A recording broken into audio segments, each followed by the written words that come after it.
the road from coast to coast, Yorkie and me rolling on. 'Cause a long day's run can be short on fun without Yorkie to help me along. Hi guys, welcome to the Penny's Pit Stop, not the Penny's Diamond Pit Stop. We're in the main crafting room today. So my apologies for not putting out a video last week. I can't remember exactly why. I know I wasn't well. I think it was combinations. So let's just go with not feeling well. So today we're going to do a double episode. Although it's going to be live, we're going to try and make it like the same way that I do my broadcast pre-recorded ones. I do have an assistant to help me today. It's Chris Davis. Yeah, how are How are you? Now, I say assistant. I've not given you any tools whatsoever to help me. No copies of the magazine or anything like that. So basically, if Chris Davis comes out of this okay, he's done really well. So, right, guys. So we are going to be doing issues 56 and 58. 56, I believe, is connecting the chassis beams, which is going to create a square shape. So basically, we're gonna attach these two parts that we've assembled in a previous issue. I haven't done the mud guards yet, but that's not going to be a problem. Issue 57 will be fixing the engine to the chassis. So for those of you that have seen my previous videos, there's my engine, which I have modified a little bit. So that's going to go in. Now, I'm going to be honest with you. I've not seen all of the Eddie Stobart videos that have come out. I've only seen one, and he made a bit of a tits up with it. So I don't know if this is going to be a hard issue or if he was just a crap YouTube builder. So I don't know how well this is going to go. Right, so we have Kenneth saying hello and afternoon, everybody. Dave McBills, good evening, Penny. Good luck with your build tonight. Ian Keane, I don't recognize that name. But he says, hello, Penny. How are you today? Always nice to see you. I'm ever so sorry. I will be embarrassed if you've been on my live shows before. Right, Dave McBill says, hi, Chris. Where's the cat, Penny? The cat is currently on the top of the tree. I'm still learning about the cat. He has a bit of a fuss in the morning. It's good morning, let's have a bit of a fuss. Then he gets on with his own thing most of the day. Then it gets to about 5-6 o'clock where I can't do anything because he just has to be in the way. But one thing I have noticed is when I put his like a little bed at the top of his cat tree, when I put him in the bed, he tends to settle down. So I've just taken a little bit of a gamble. He is currently in the bed. He is currently laying down. And all I can see from here is one ear sticking up from the top of the bed. I don't know if he likes that bed. I don't think he can actually get up to it. It's a little bit of a high jump, and I've caught him sleeping on one of the platforms. But it's fine. I don't push him away if he comes, but obviously I don't want him in the build. I mean, I don't mind if he ends up on stream, but I don't want him interfering with the build. But at the same time, I'm not going to push him away because he doesn't understand. And the only signals you end up sending them is, I love you, I don't love you. I love you, I don't love you. So that's not really fair on him. Right. John Alex Scale Modeling says, hi, Penny and Chris. Haribo says, we talking about V or the cat? Chris came in and heard Penny saying about being in bed with one ear up. Yeah, that is the cat. That is the cat. Right, guys. So let's go. Let's go camera down. So obviously not an awful lot to show you. Sorry, Chris. I'm going to make you very small now. So this is my little cushiony mat. So if P40F20 catches me, he won't tell me off. Do you know what, Haribo? People, my jumper, right? So many people say this is a great jumper, right? And actually, it's funny because I made a Facebook post the other day. I apologize if my language is too fruitful. People won't buy things from charity shops, but they'll buy a dress off Sandra on Facebook Marketplace that she's been shagged in 3 times. This actually came from a charity shop. It was 99p, and it's brilliant. It's so warm as well. It is, oh, absolutely love it. It's comfortable. Anyway, so this is what we've got now. I've got the engine off camera. I have checked. We won't be needing this, which is beautiful. And oddly enough, we won't be needing this. But I think this is going to be coming in the next issue, because I'll explain a little bit more detail later. But this is obviously the front of the chassis. So I think these bits are going to go on soon, but I've got them with me anyway. The other bit that I've got, I cannot remember if it's meant to be on or not, but you've got a little circuit board there, and this goes on there like so, or it goes that way. I can't remember which way round it goes. I don't think it makes a difference, actually. 1, 2, 3, 4, 5, 6. Well, it will make a difference. But I've not put this on yet, because if I don't put it on, it can't fall off. So this little cover remains in the box, and then we'll put that on once it's needed. Right, so let's do some chopping and whatnots. So this is this week's issue. I had a knife and now I don't. In the kitchen. I've noticed, I mean, it's not a big thing, but I've noticed that the way that the bags are going, it's not catching the screw bag in the staple. So you have to be a bit careful. You can't just go slice, otherwise you slice open the screw bag. Right, so the parts that we've got in this issue, I'll try and get them in the right order. So 5601, this is the chassis crossbar middle front, and that is metal. And I noticed it's a little bit dull on this side, and this side it's shiny. Let me get rid of that comment. I will come back to any comments I haven't. So you notice it's kind of shiny paint on this side, and whether that's on purpose, I don't know. But that's the way that is. Right, 5602, chassis crossbar middle rear, and I'm convinced that is that part. Now, it's hard to see the detail, but you see there's 2 little pokey out bits there. Yeah. That seems to go on the right, according to the magazine. 5603, this is plastic. This is the gearbox holder. Now, whether it goes that way or that way, I really don't know. But again, this seems a little bit dull on this side, especially down there. And this side is much shinier. Whether that's coincidence, I don't know. 5604 is the chassis crossbar rear.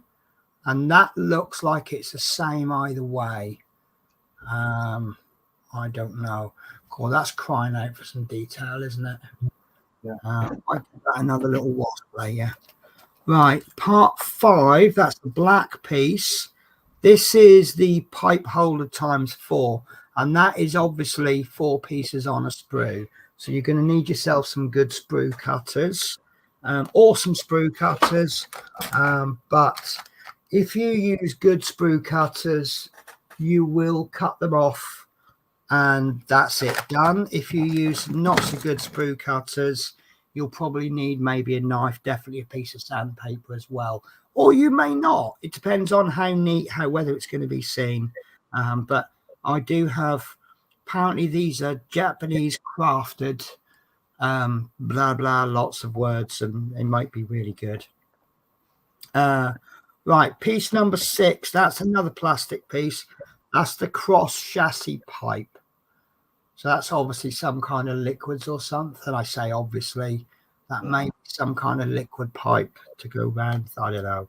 I'm making this up, you know. And lastly, I don't know why they've arranged them the way they have.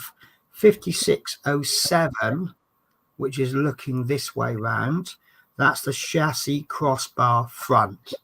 So there's a theme going on here where most of all of these parts are chassis crossbars. So it's obviously going to add support to the two bars. We've also got two sets of screws. We've got DP08.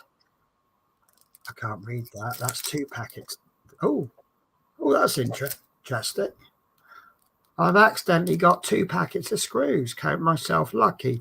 So there's obviously a bit of static going on during packing because these were stuck together. But you get a pack of DP08, three 1.8 by 4 mil PB screws labeled DP08. Let's see if I've got some already. 1.8 by 4. There they are. So you see I've got some already. So practice what I preach. We'll pop those screws into the little pot because I do complain about other people, don't I, Chris, about not putting their screws away. Yeah. Yeah, and I don't always do it myself. Right, so the second pack are the DP04s. So that's 17 1.8 by 3.5 mil PM screws. So I've got some of those already. As you see, I've only got two at the moment. So I've obviously had two packs. Right, so I don't count these precisely. I just count them, especially when there's a lot. 1, 2, 3, 4, 5, 6, 7, 8, 9, 10, 11, 12. About 17 there. And one of them should be spare. So that's going to go into there. In the pot, nice and safe. So that's me ready to go.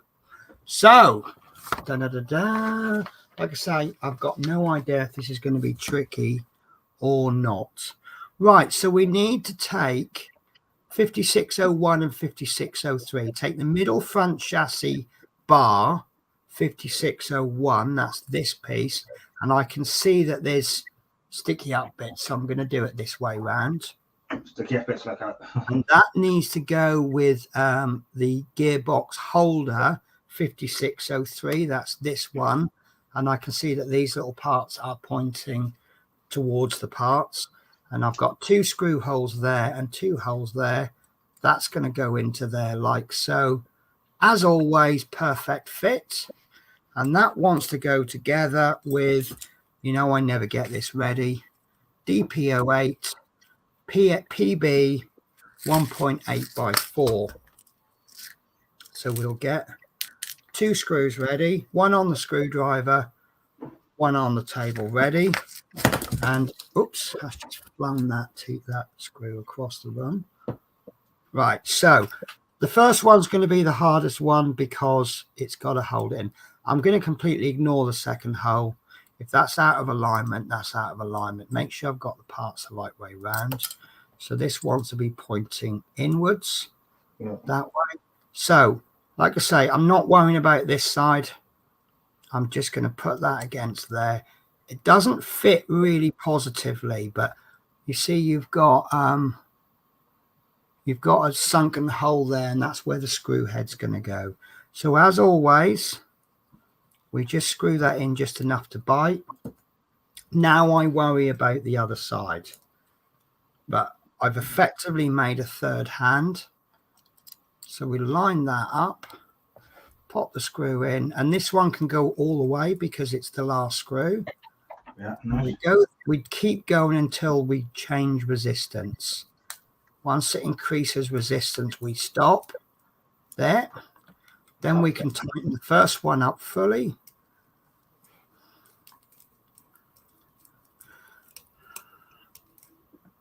Right, then we check how tight the part is in. That's really nice. That's nice and tight. So I'm good with that. Right, so stage 3, remove the pipe holders from the frame, 5605. Check how they fit on the strips on part 5601. So 5601 is here. So it looks like they go, yes. There we go.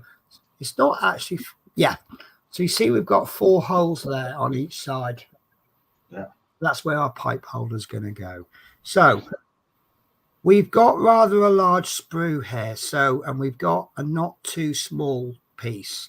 So what I'm going to do when I cut this off, I'm going to hold the piece and then I'm going to cut it. Now, these particular sprue cutters are good, so I should cut right to the end. So what's going to happen if I held the sprue and I cut the piece, there's a fair chance you're going to get what I call sprue fling, and that piece is going to fly across the room. If you hold the piece and then cut it, because of the size of the piece, Yeah. look, see, it just drops down. Right, and I'm going to put these here mainly because the contrast means that I can see them better. Right, so then it's this one. Right, now, because this is the last one, just in case anyone's never used sprue cutters before. So what you've got is you've got a flat edge here, and then you've got this piece. Now, if you'll notice, they're tapered towards that side, so the cutting edge is right on the edge there. So you don't want to use them that way, right? General rule of thumb, if you can't see the piece because of the sprue cutters, you've got them the wrong way round. So hold them. This is going to be quite tricky because it's inside. So you then bring the piece up. Can you see there? Yeah. Now, if these were a little bit cheaper cutters, I would actually purposely cut away from the piece a little bit and then trim it up later. But I do think it's worth investing in good sprue cutters. Now, you still check your piece. Make sure you've got no bits of sprue nubs or anything on there. And I'm happy with those. Nice. Cool. So that's that done. Now, if on the last piece, if this was going to fly across the room, right, A, it's easier to find because it's bigger. B, if I can't find it, it doesn't matter because it's rubbish. It's when you lose a little piece, that's when it's a world of crying then, isn't it? Yeah. Right, so what we're going to do, and it doesn't look like it matters which way round these go because they're the same. Right, now I've just noticed that as I push them in, they don't go all the way down naturally. So what I'm going to do is just pop my fingernails in there. There we go. Yeah, they don't look that good in there. It says these are push fit connections, but to be honest with you, I don't think they're going to fall out, but they're not. They're in there a little bit loose. So let me just pop the other one in. That's how they're going to go. But as you can see, look, they're quite loose, but they seem to have, oops, well, I was about to say they aren't going to come out all the way, but towards the end, they seem a little tiny bit thicker. So they're a bit of a struggle to come out. If I show you this way, that I don't think they're going to fall out, but I'm not sure. I guess you could glue them in, but my advice right now, because we don't know what's coming, we might find that easier to lift them up. Obviously, whoops, lucky escape there. These are pipe holders, so it's fair to assume there's going to be some pipes going in there. Oh, sorry, bear with me a sec. I've just got a bit of cramp in the top of my foot. Oh, okay, that's better. Right, so are we going to slide the pipes in or are we going to have to manipulate them? So let's wait until we get the pipes in and then we'll see what to do with those. Yeah. So that's stage 4 done. The next step, we need to take the front chassis crossbar, piece 7, which is this one. Now, obviously, this is directional because we've got this little cutout, which I'm going to assume at this point has got something to do with that, maybe. Yeah. Okay. So we need to get this the right way.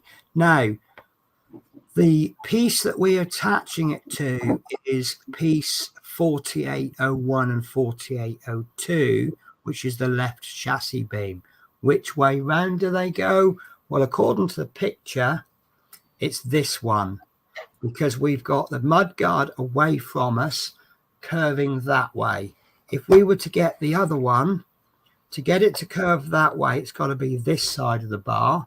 If we put it the other side of the bar, it's going to curve away. Okay, so let me just, don't really like showing the magazine. I do worry about copyright issues. So can you see, are you happy that that's the right way round? Mm-hmm. Okay, so that means therefore that this cross beam is going to be attached somewhere around about here or here, and I think it's going to be attached here. There we go. Yes, so it looks like perfect.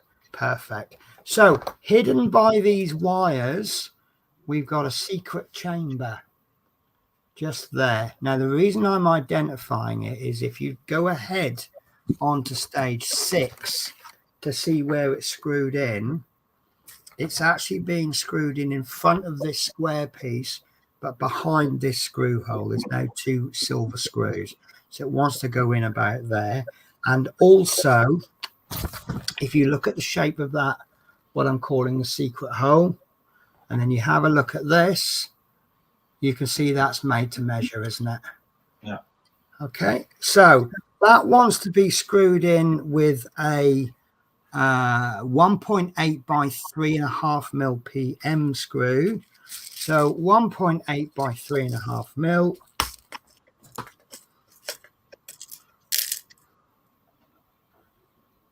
Hold that gently, and we're going to pop that screw in just enough to bite. And I think that screw head is too small. I do apologize, guys. I do this sometimes. You can screw that in with a smaller screwdriver head, but you are making extra work for yourself and you are possibly damaging the screw. That's really difficult to screw that in. So I don't know if it's paint block or the screw is too small. So I'm going to switch screwdrivers to this lovely one that I was gifted. And the reason I'm going to do that is this is a ratchet screwdriver, so it only works one way unless you change it, and then it works back the other way. Because this is a little bit tricky, I'm going to do the old backwards and forwards method. So I want to be able to screw it forwards and then backwards.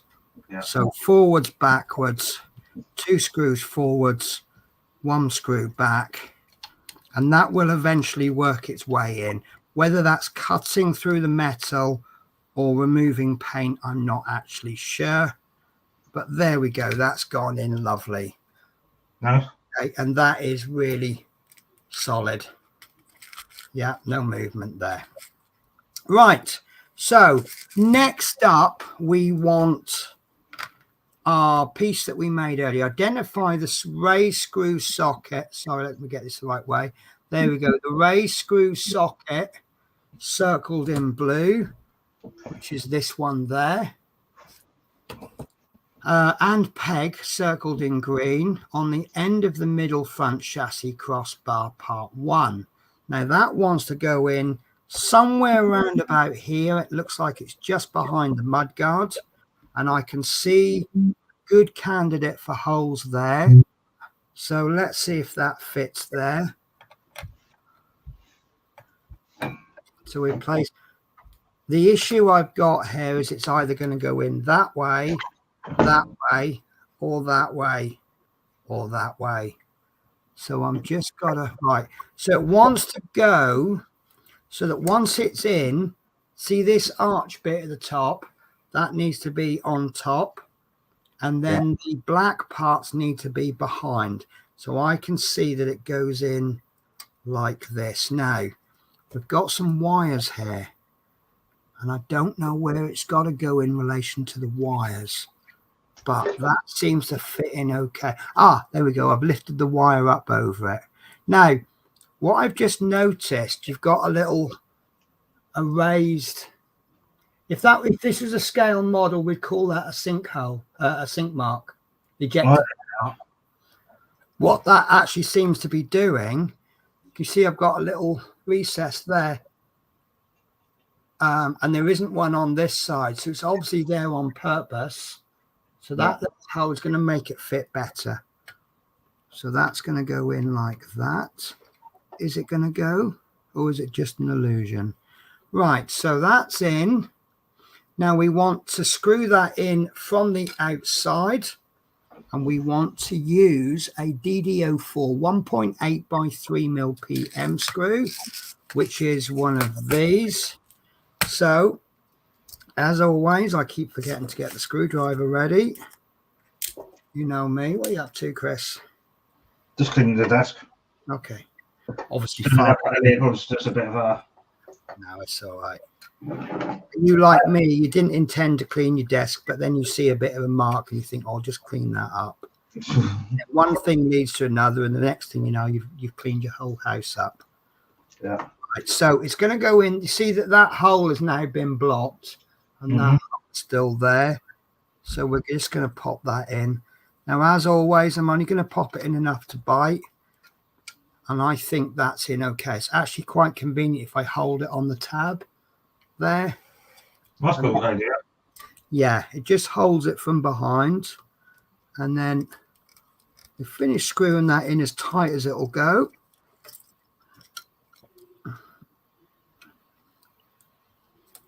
There we go.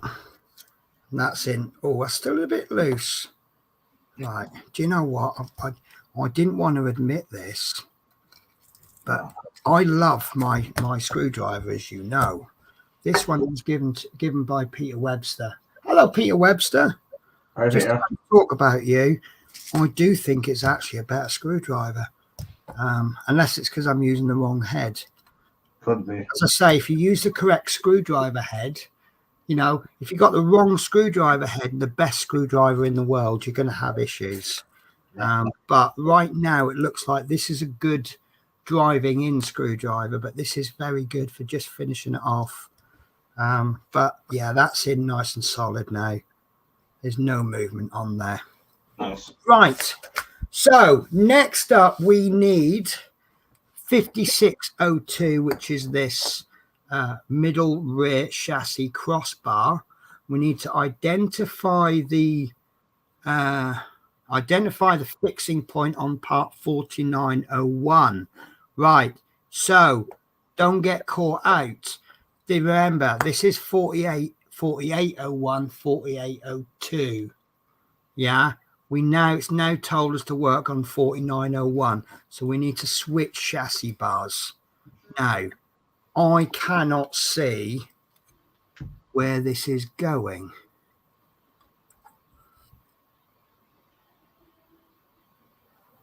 How odd. How odd, because it looks like that's been fixed to this. Right. I think the instructions are wrong. I think the instructions are slightly incorrect here, guys. Right. So let me show you this. So it definitely says fits against the end of the left chassis beam 4801. And you can see 4801, 4802, which is these pieces. So fixing it. Now it's telling us to fix the next piece to 4901. But if you look, there's the piece we fixed earlier. Right, and if you look at this piece there, that is quite clearly this piece there. So I think that's a typo. And I think that this is going to be going in here. But I can't see that it makes a difference, because if we attach this to that one and then bring them together, they'll all come together anyway. So let me reread the instructions. Take the middle rear chassis crossbar 5602 and identify the fixing point on part 4901, which is this one, but we think is this one. near the central joint in the rear. Ah, there we go. There we go. Right. So identify the fixing point on part 4901 near the central joint in the rear left chassis beam. Well, we know from stage 5 that the left chassis beam is 4801. Yeah. 49 is the right chassis beam. So that is a typo. That should be 4801, guys, which, you know, visually you can see that anyway. Right. So I can also see that you've got this square channel. I can clearly see that's the bottom. Yeah. But at this point, I can't see which way round this goes. I've got this little bracket that sits towards the rear. So what I'm going to do is I'm going to have a little sneaky look at a future instruction. And there I can see it fitted. And that little sticky up bit wants to go behind. You see, you've got the mudguard there and you've got the bracket there. So I can see that it wants to go.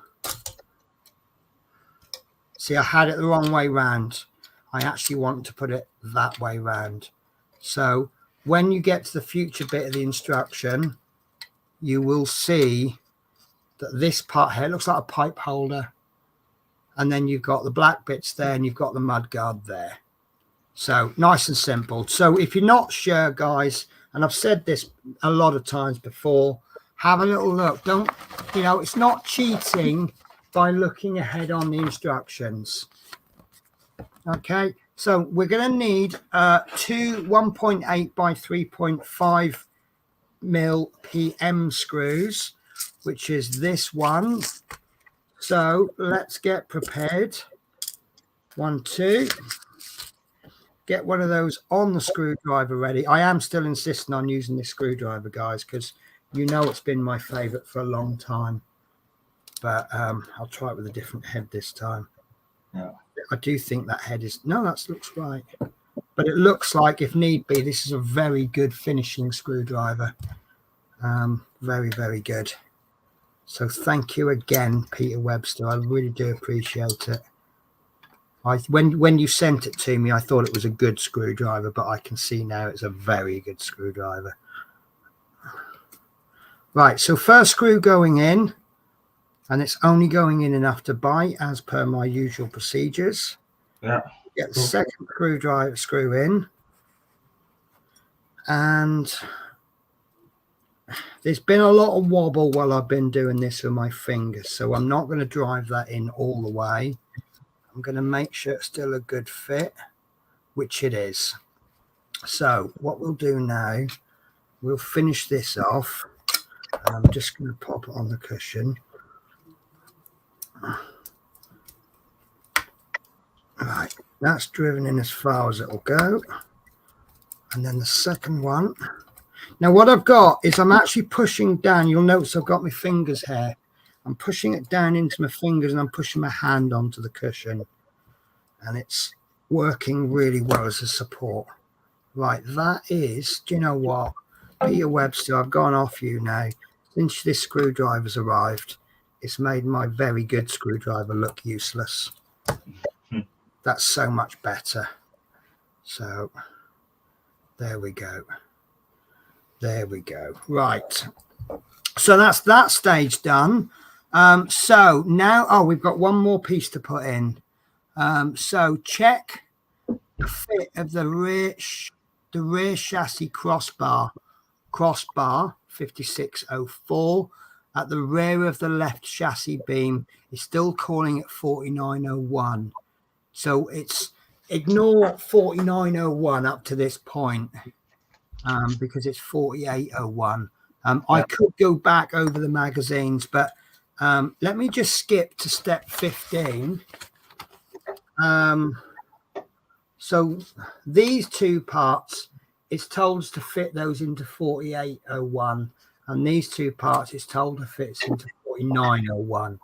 To be absolutely honest with you, if you did fit those two pieces into the other side, it won't make a difference. We all know already, even if you've never seen any of this, we know because I've said the words we're putting the chassis together that the other beam is coming on this side.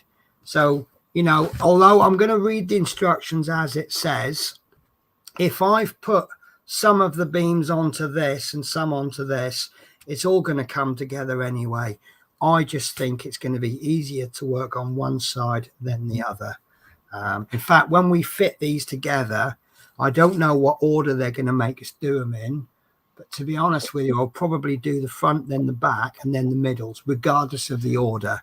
Because get the main basic structure in place.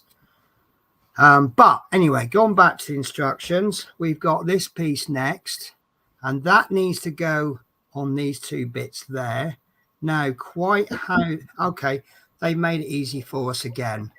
So we see we've got two holes. No, that's not right. That isn't right.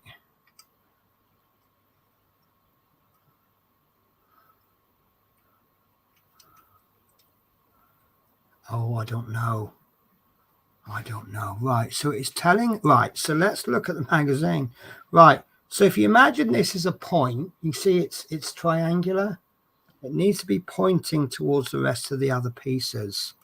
Now it wants to go in, and it want to match up with these screw holes. The problem with that is these wires are in the way. These wires and pipes. It's actually making it so that you can't fit that in. So can you see that it's not going in? There we are. It will go in, but it's clamping those down. Now, whether that's going to be a problem, I don't know. Right, so check the fit of the rear chassis bar 5604 at the rear of the left chassis beam 4901. You will need to move the cable connectors out of the way. Right, okay, gotcha. So it's asking us to move them out of the way. Fair enough. Ah, okay. Maybe that's why this has got holes in it. But it's got them like that. Right, so then we'll put that in like so. And this is really interesting. This is very, very good. Right, guys, so if you look in there, just behind that screw, it's really hard to see because it's all red and shiny. But, excuse the diamond painting pen, but there and there, you've got a couple of little tabs. If you don't quite get it right, it sits on the tabs and you can't get it in. But if you sit it behind the tabs, it will fit perfectly. So I would propose the best way to bring this part in, this isn't going to work for the other side, but if you bring this in at an angle until you hit butt against those two tabs, then swivel it, and suddenly those line up. So I think when I do the back, when I bring the chassis in, I'll bring the chassis in at an angle and then swing it in. Yeah. So excellent. So they want to go. That's interesting. 2 screws. Right. So you're going to be fixing this with 4 screws, 2 at the top, 2 at the bottom, and that's going to become a real strong point, isn't it? Because you know what these builds are like.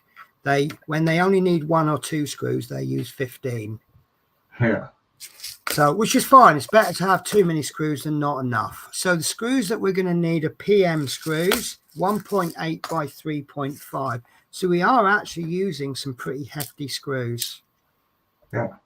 So yeah, the 1.8s by 1.3.5 do tend to be the strong ones, don't they?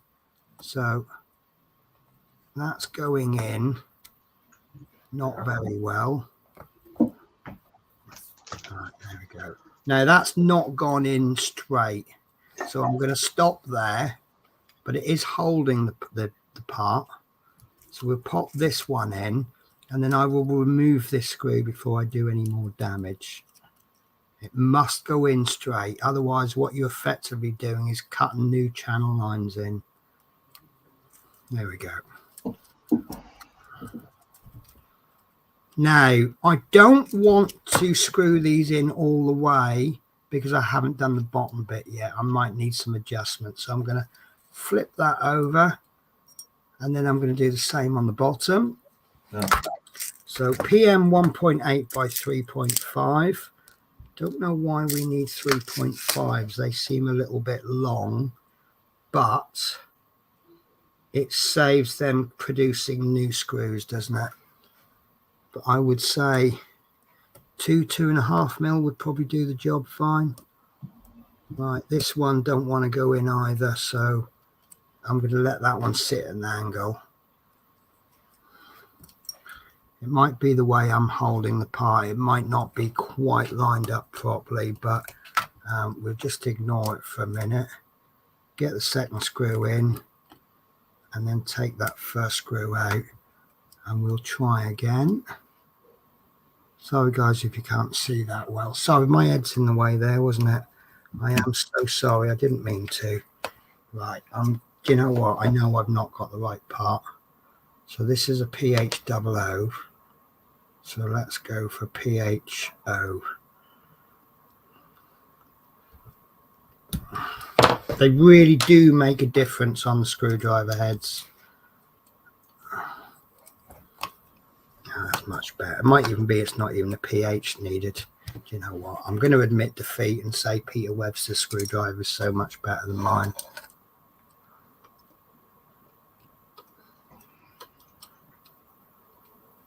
Yeah. There we go. I can feel this whole bar moving every time I screw.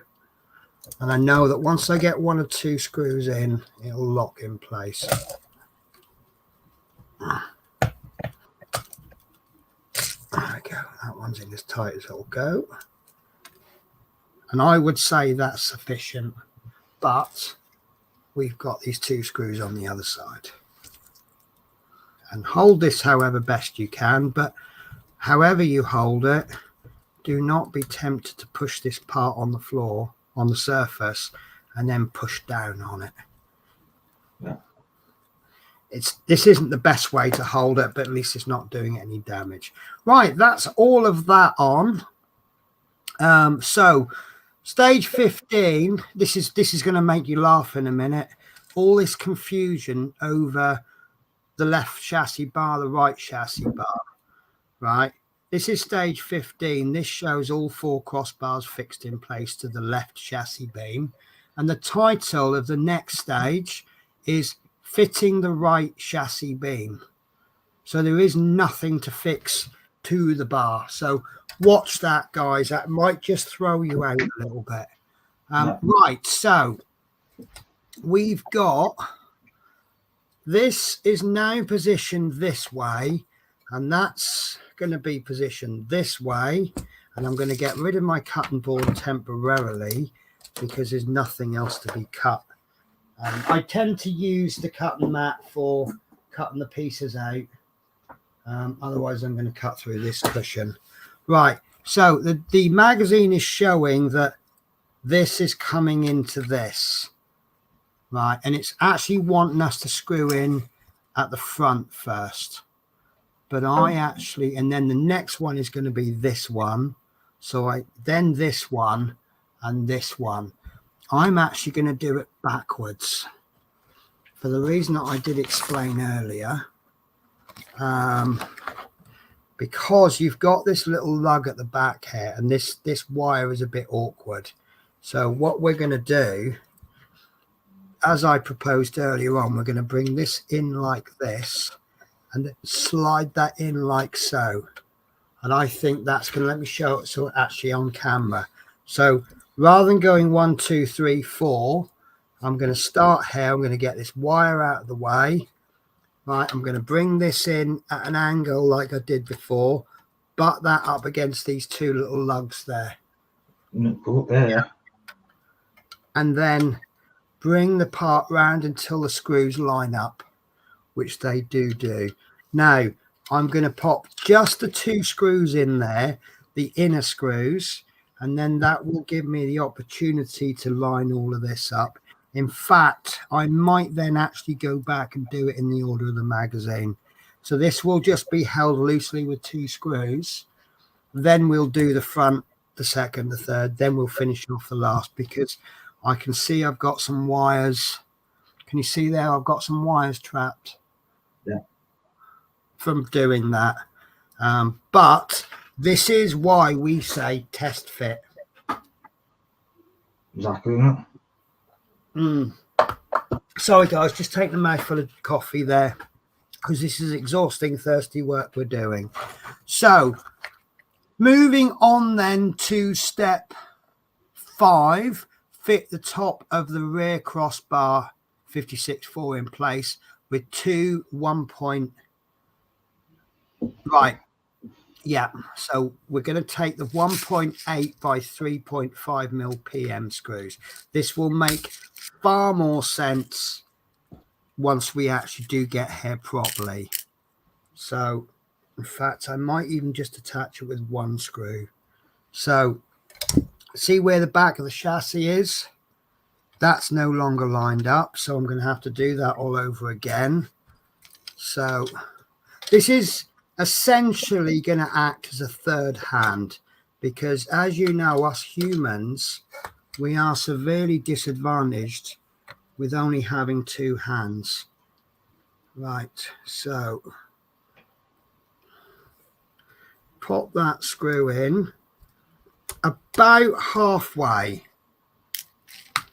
That's all I think I really need.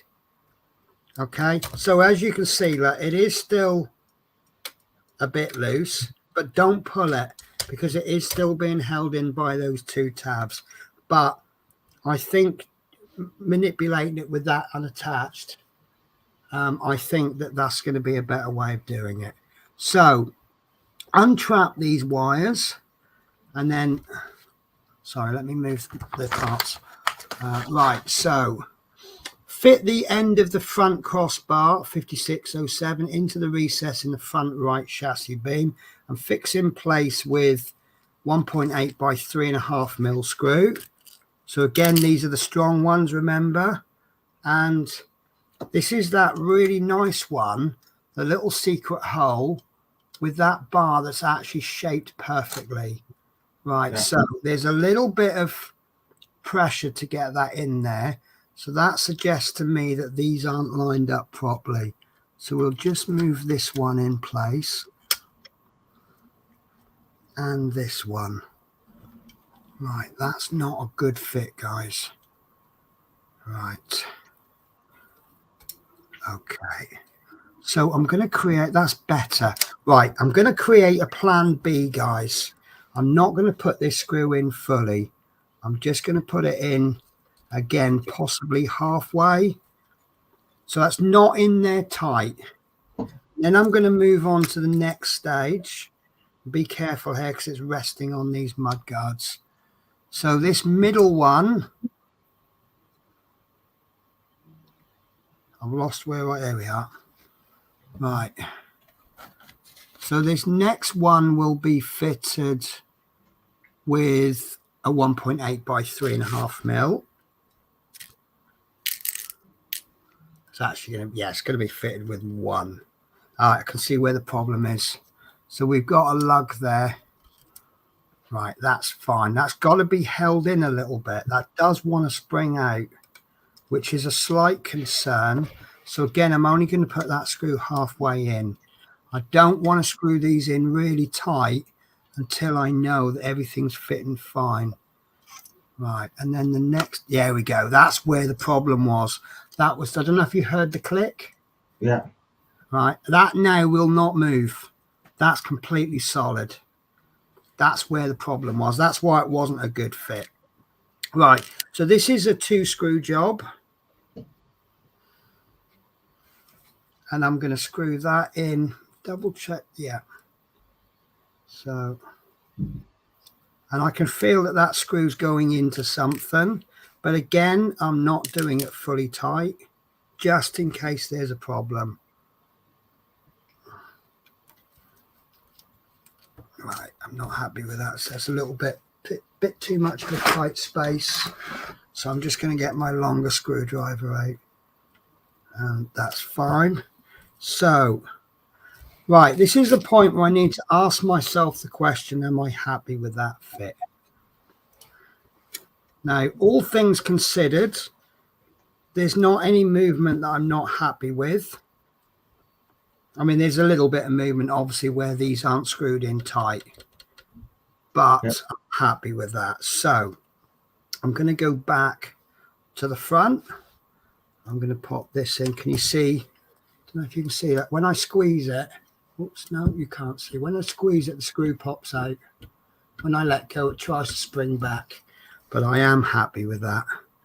So this screw can go in as tight as I can go, or as tight as I want. There we go, that's in. Then we go back to this one. That looks good now. Pardon? That looks good. Oh, it's looking really good, it's feeling good as well. Right, and then this one. Looks like a beast. Yes, yes. Right, and I'm going to finish it off. Sorry, Peter Webster, I'm using this one because it's just a little bit too wide for the amount of space we've got there. This is why well, actually, this screwdriver was gifted to me. I believe this came from the R2D2.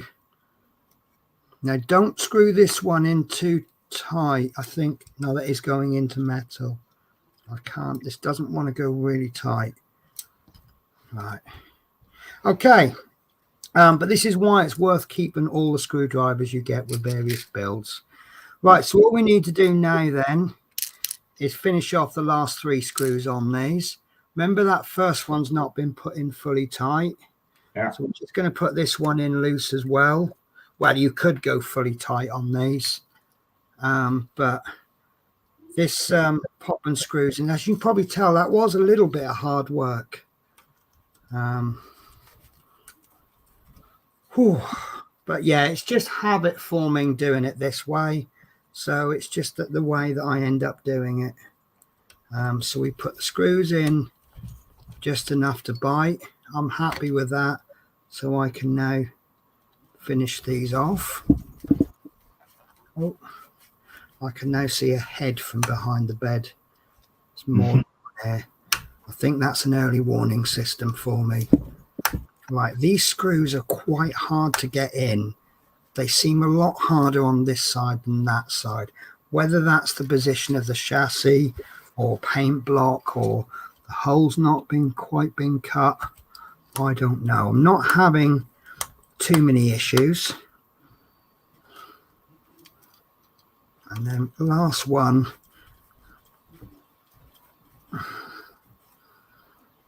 Right, and there we go. So the all-important question, are you, as the builder, happy with it? Doesn't matter what other people think. If you're not happy, you ain't done it well enough. But I am happy with that. That looks, yeah. Okay. Oh, that was, I'm going to admit this, that was hard work. But, you know, getting those screws in and manipulating things around, but I think you will be worth, you'll say it's worth it. But we haven't finished yet, Chris. We have not finished because we've got this stray bit. So I'm just going to have a mouthful of coffee, get my breath back. Don't blame you. I can't believe I'm getting out of breath doing the part work, guys. Right, so let me make sure I haven't missed a stage. So when fitting the crossbar, a peg on the chassis beam fits into a hole. We found that. Fix in place with two 1.8 by 3 mil, 1.8 by 3.5 mil PM screws. Right, fit the top of the rear cross beam, that's this bit, in place with 2 screws. Turn the chassis over and fix the other side with 2 1.8s. Right, step 7. We now need to get, now I'm turning it this way because that's the orientation it's got in the magazine. This is down below and the 2 mud guards are behind there.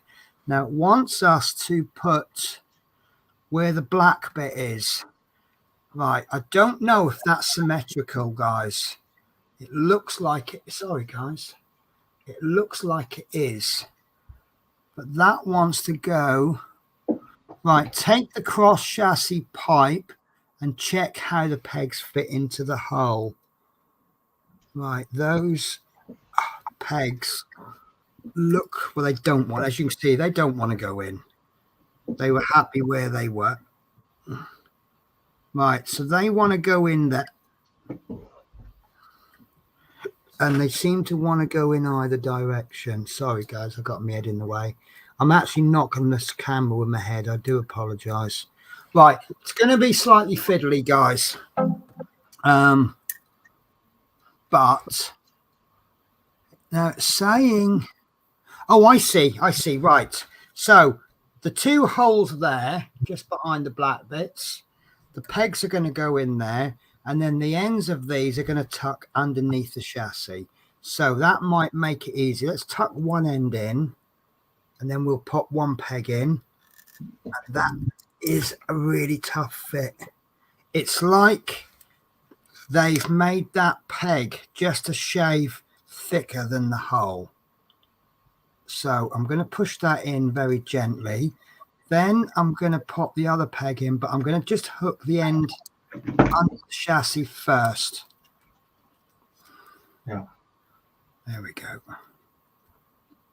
Now, don't be tempted to push this down with anything like a hammer or a mallet or your granddad's sledgehammer.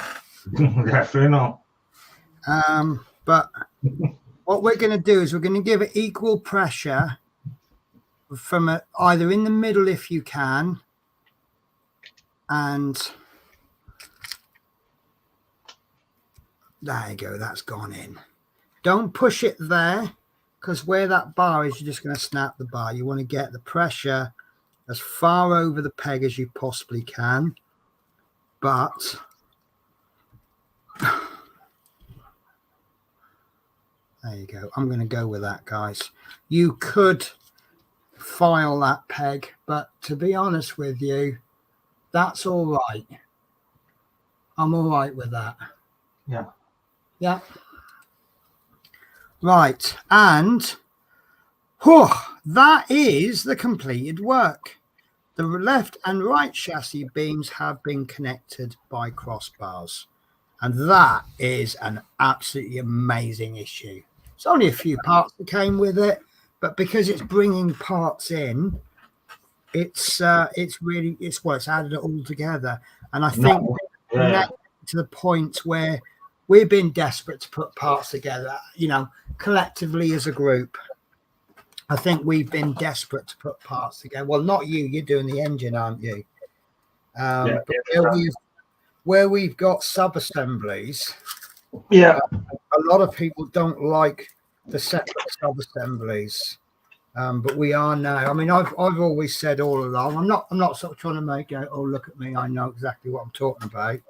But we know that all these sub-assemblies will come together, and this is issue 1, and that's still not been put on yet. But now we can see that coming.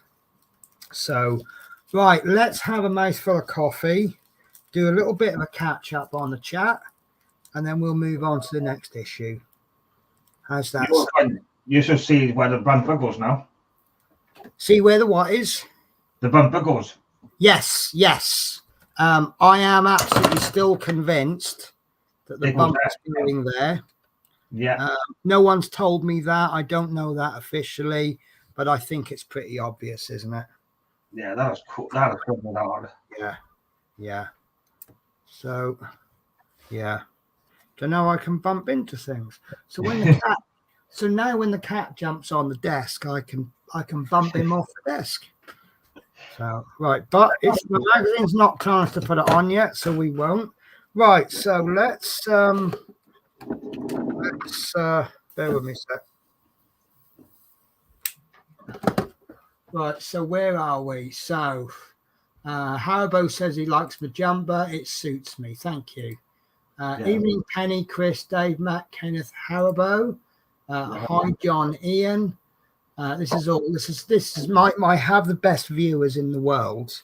They all spend most of the chat saying hello to each other.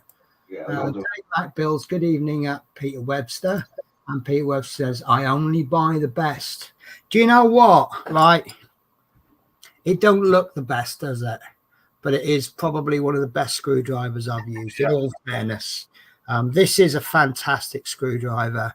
It really is. But unless I've got the wrong head or something, it doesn't seem to be as quite. This seems to just be very good at finishing. But I've never had a problem. Maybe this is a magic screwdriver. I've never had a problem with this screwdriver until this one came along. So it must be magic. It's made this screwdriver terrible. I think that's what it is.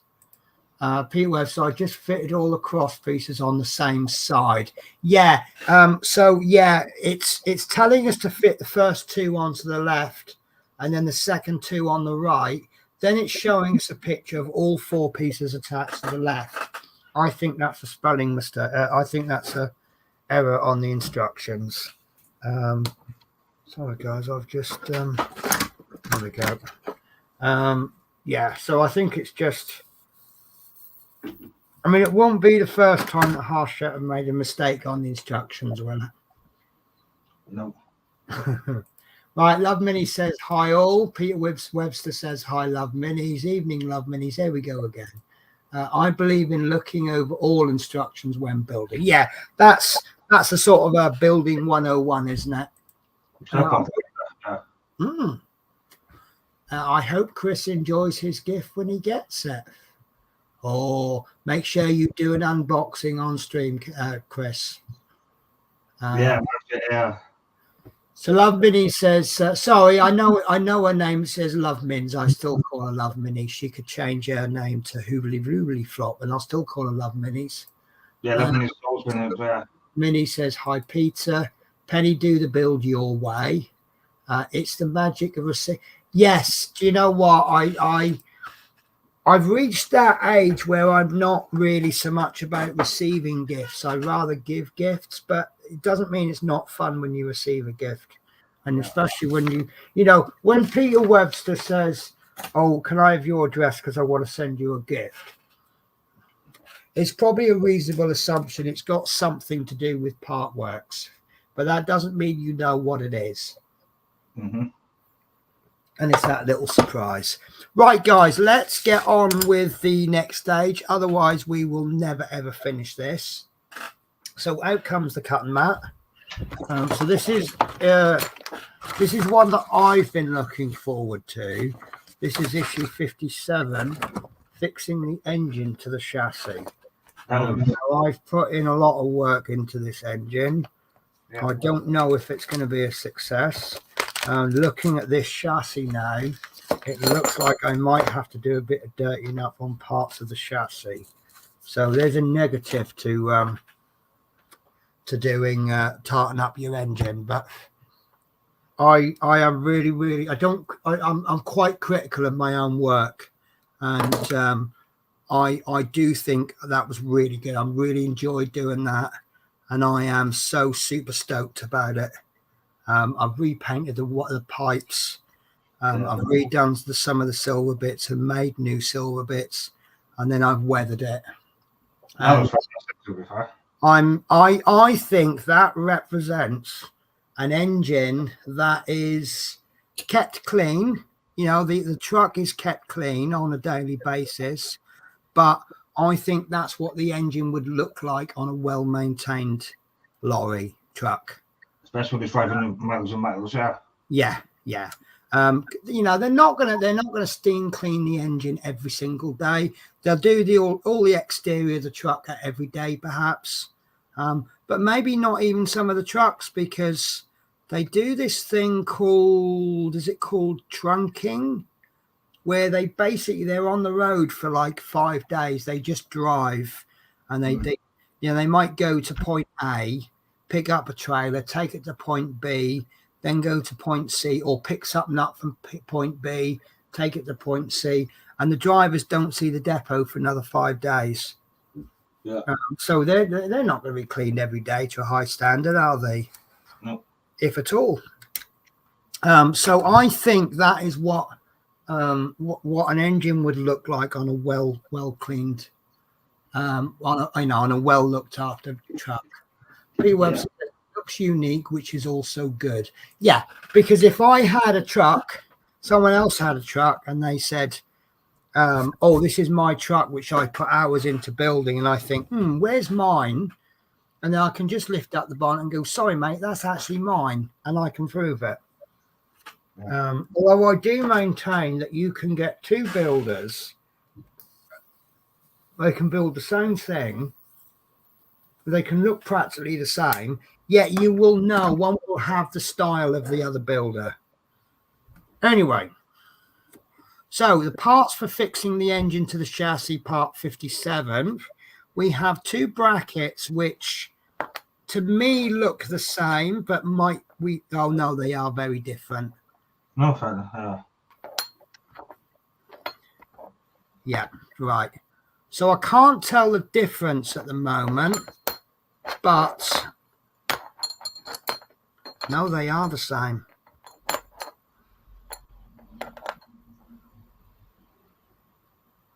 Right, they're not the same, but I can't tell them apart yet. Let me explain. So parts 57.1 and 57.3 is the support brackets for electrical control devices. There we go. Let's read the instructions. Right, so this is part 1. Support bracket for electrical control device labeled L. Now, where these two holes are, I don't know if you can see it, there's a little L. Right, and then I'll go back to part 2, but this is the support bracket for the tank labeled R. Now, they do look the same from there, but they look different from there. Can you see that? One's got screw holes on, got little holes on the left, one's got them on the right. But we will put them like this. In fact, no, I won't. I will move all my bits and bobs, and let's move the camera up. So that's 1, that's 3. So piece 2, and this is surprisingly, this is metal. I thought this was plastic. This is the cab closing mechanism. And it goes this way because the difference between the left and the right is this piece there. So that's going to go there. And we have 3 sets of screws. And I will do them in order. So DP07, that's 4, that goes there. DP7, DP, right. So DP07, they are 4 2.3 by 4 mil PB screws. So PB 2.3 by 4. There should be 4 of those. So are we assuming that one of those is spare? Possibility. More than likely, isn't it? So in they go. So the second ones, which is DP06, they are 5 1.2 by 4 mil PB screws. So PB 1.2 by 4 should be 5. Now these aren't the strong screws, these are very tiny. 1 2 3 4 5, and in they go. And that's a terrible way of putting screws in, but somehow it works. You know, if I toss them in like that, there's so much potential for them to go flying. But yeah, every time I do it, they go in fine. So maybe on the next stream, they won't go in very well. Right, these are DD04. Now, these are PM screws. I tend to try to read them backwards. DD04, which is the label on the packet. Then the PM, which I've got my PM screws and my PB screws differently. Then I look at the size, 1.8 by 3.5 mil, and there are 7 there. I'm showing you as though there's something exciting to see about them, but they're screws. How exciting can I make screws? Screws to me are only exciting when you've screwed them in and they're holding the part together and it looks amazing. Yeah. You used them last night? Yeah, well. Did you first? I prefer to use screws over glue, but I have had a part where, not on this, where I've had to glue the screws in, which I still can't fathom that one out. Oh, yeah. Yeah.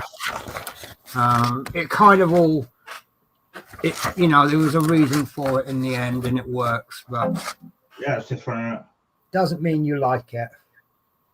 No. Right, so I can see that the orientations are extremely important here, and I've got a feeling this is going to be easier than it looks.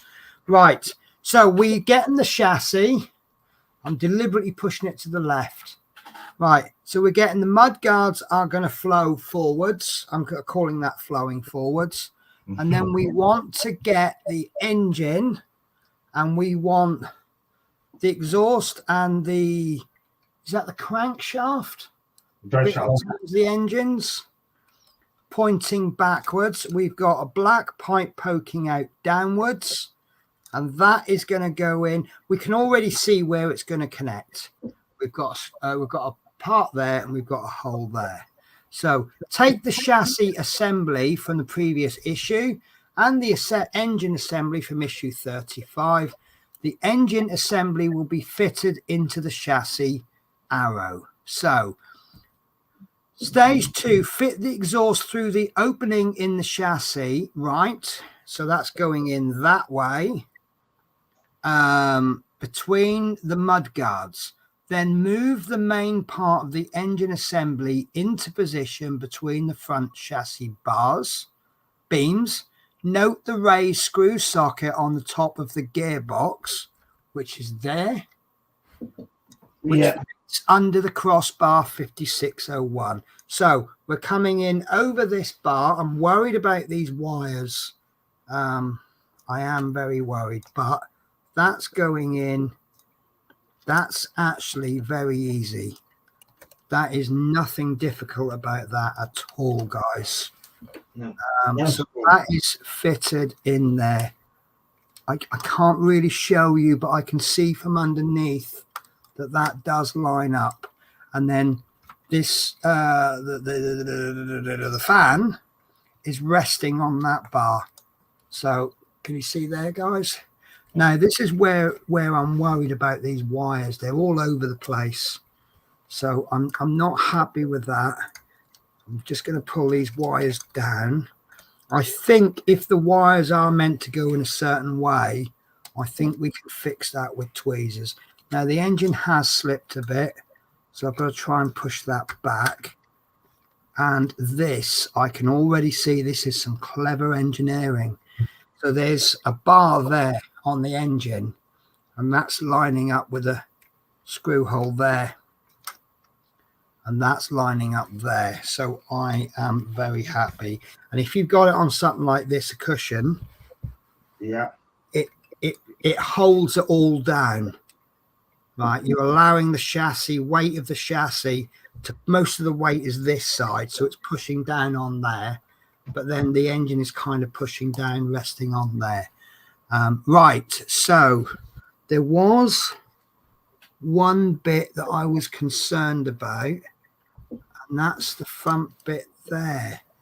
Now, this is interesting. So you see you've got that cutout there. That's got nothing to do with pipes. You can see there where the hole is there. That's more to do with wires. Awesome. Yeah. So this is probably far cleverer engineering than we thought. Right. So anyway, this isn't getting it done, is it? But there's nothing wrong with admiring your work, is there? I'm just intrigued, I am. Yeah. Right. I can see a potential problem, because the next thing we need to do is pop a screw into there. But as you can see, these mud guards aren't tight. So we don't want to be pushing down there. Right. Okay. The screws were a pig to fit in the top of those supports. Prop shaft. Right. So we have just been warned. Right. So we want to use a DP07, which is a PB screw, which makes...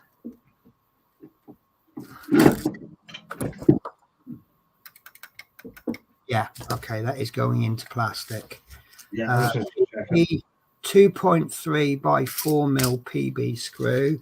Let's go straight in with the magic screwdriver, shall we? Let's not mess about, because we know we've got problems. So I'm going to just pop this screw in just until it bites. I'm not pushing down on it. I just want it to bite. There we go. And I'm going to lift it up. And in fact, I'm going to keep that done loose because Peter Webster's just warned us that we might have problems. Let's keep that loose. So the next step then is at the side of the assembly. I'll show you where it is in a minute. Identify the screw hole in the right front chassis beam near the mud guard circled.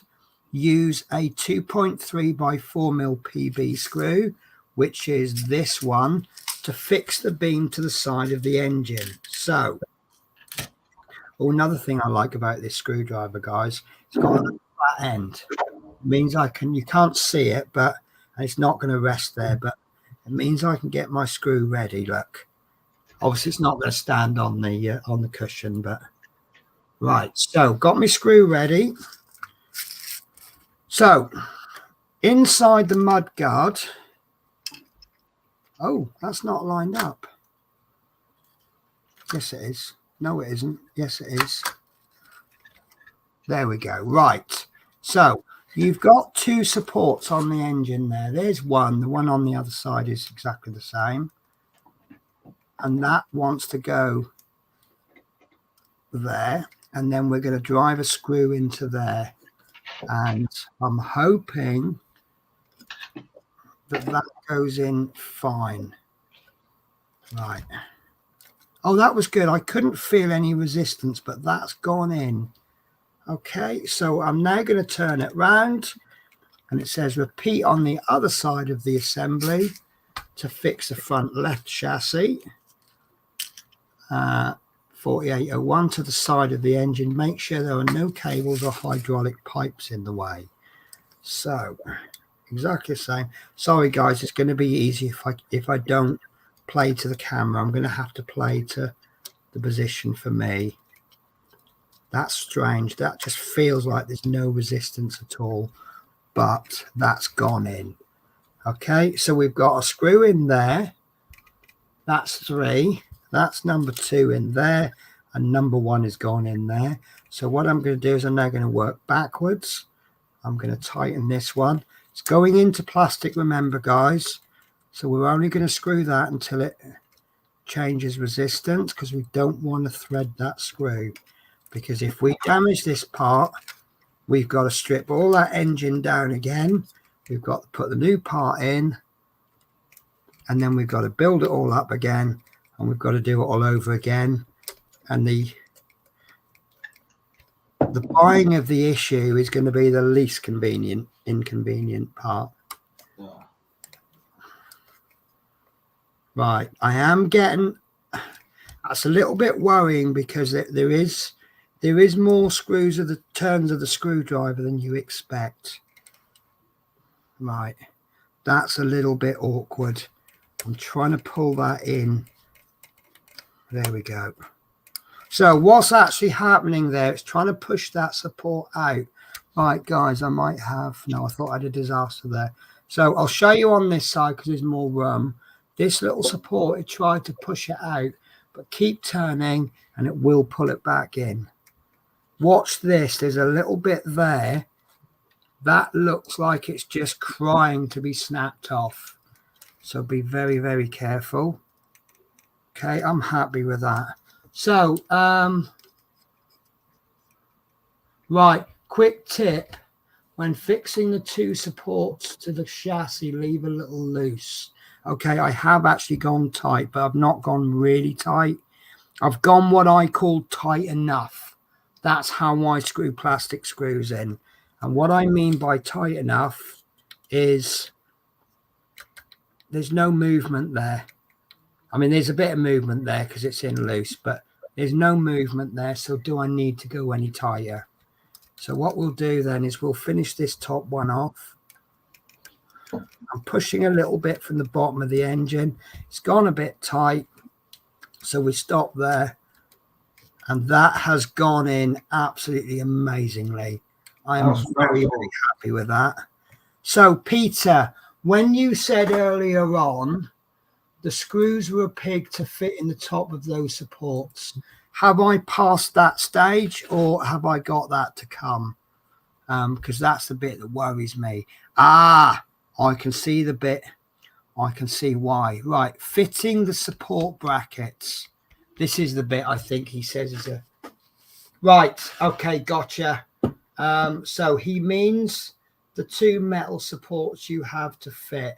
Well, I'd like to think the way that I put screws in, I would have done that anyway. You know, I fit just enough to bite and then make sure everything's in. But we'll see how it goes.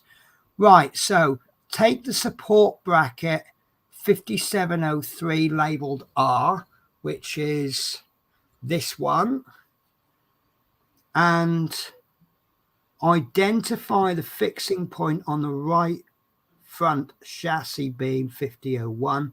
2 pegs fit into holes. So you've got 2 pegs there. Yeah. You see them? 1, 2. And screw holes on both parts have to be aligned. So you've got 2 holes, 2 pegs.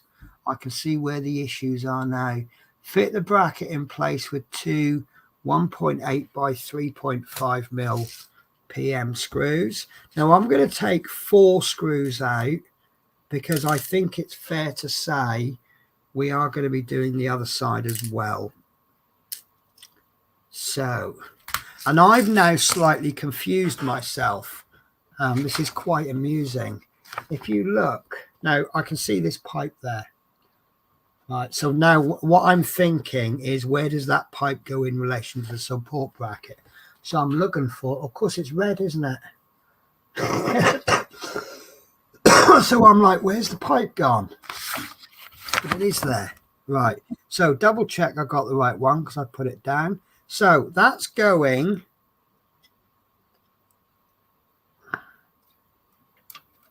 there. Oh, lovely. Perfect. Of course. So these holes are to connect the mudguard. Now, I sound like a kid at Christmas there, didn't I?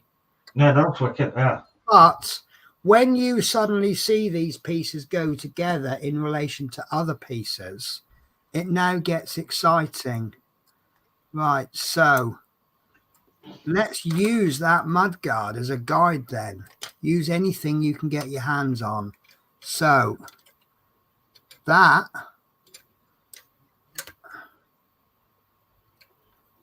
there we go. So I had it, so that's how it's going in. Right, let me show you that again. 4 holes. Right, 2 holes blocked up by those pegs. And then there it goes. So on the advice of Peter Webster, which I think I would have done anyway. No, I probably wouldn't. I'm only going to put those in about halfway in. Are you remembering this, Chris? Because you're going to be doing this in a few weeks or months. Yeah. If this is correct, what we're up to, issue 57, and we've taken the engine from stage 35. So you're 22 issues behind, so about 11 weeks because you're doing about 2 issues a week. Right, so I've popped the 2 screws in. I don't know if you can see, but there's a little gap. I put them in about halfway round, and I can see clearly that that's going to connect in with the mudguard, and it's obviously going to have 2 little screws in there. Right, so fit the bracket in place with 2 1.8 by 3.5 mil screws.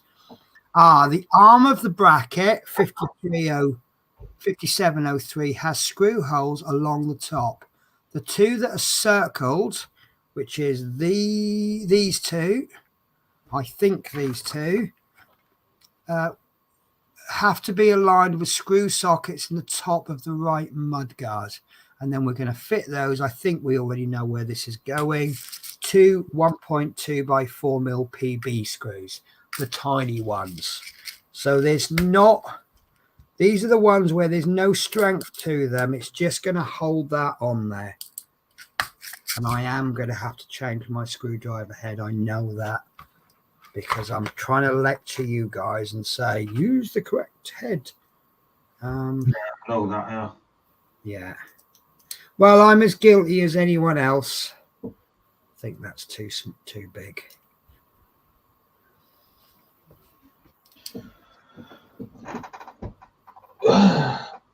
Lovely. Right. So what should we do? The outside one first?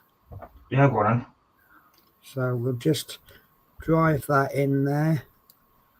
And I'm only going to put that in almost all the way because we've got another screw to come.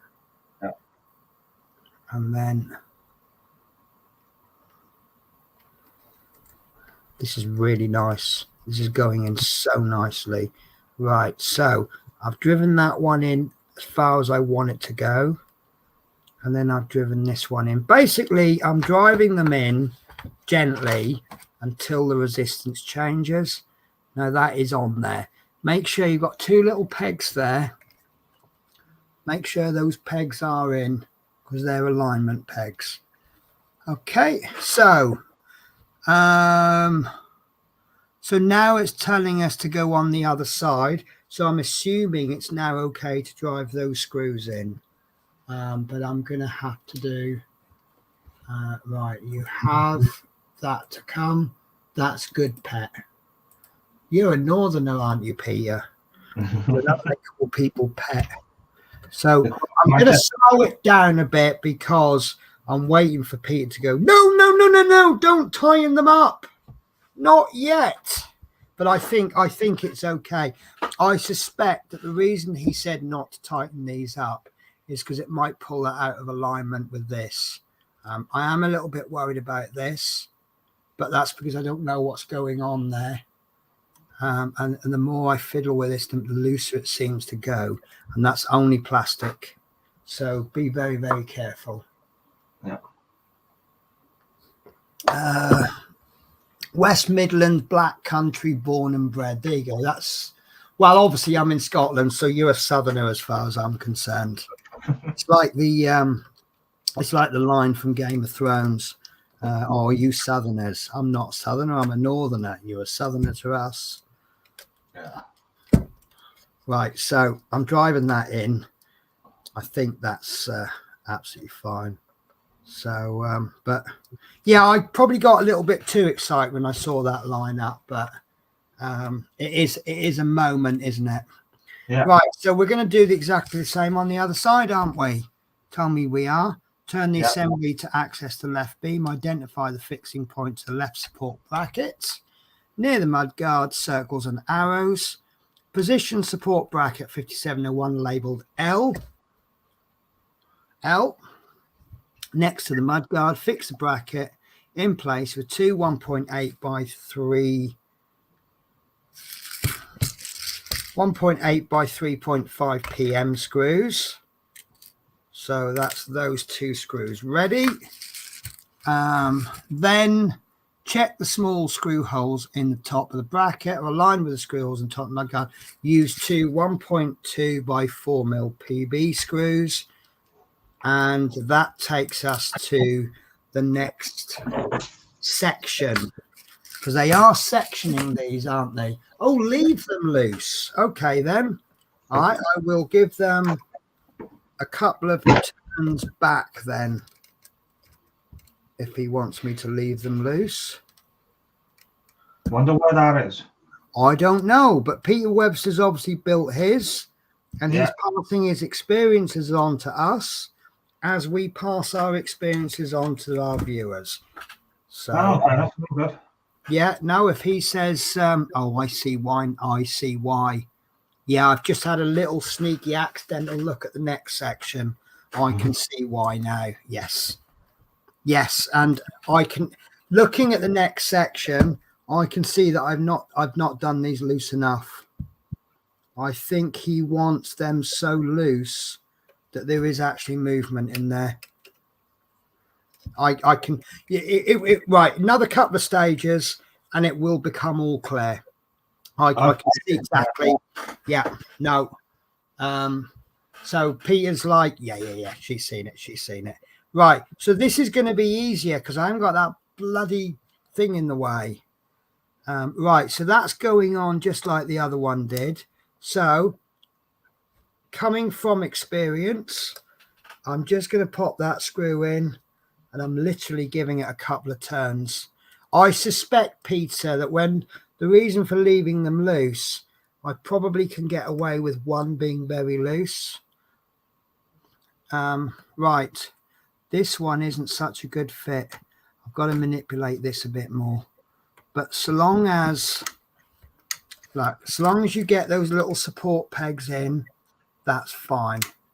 Okay, so switch the old screwdriver heads back. Sorry guys, I feel like I'm rushing this a bit, but we're actually doing the same as we've done on the other side.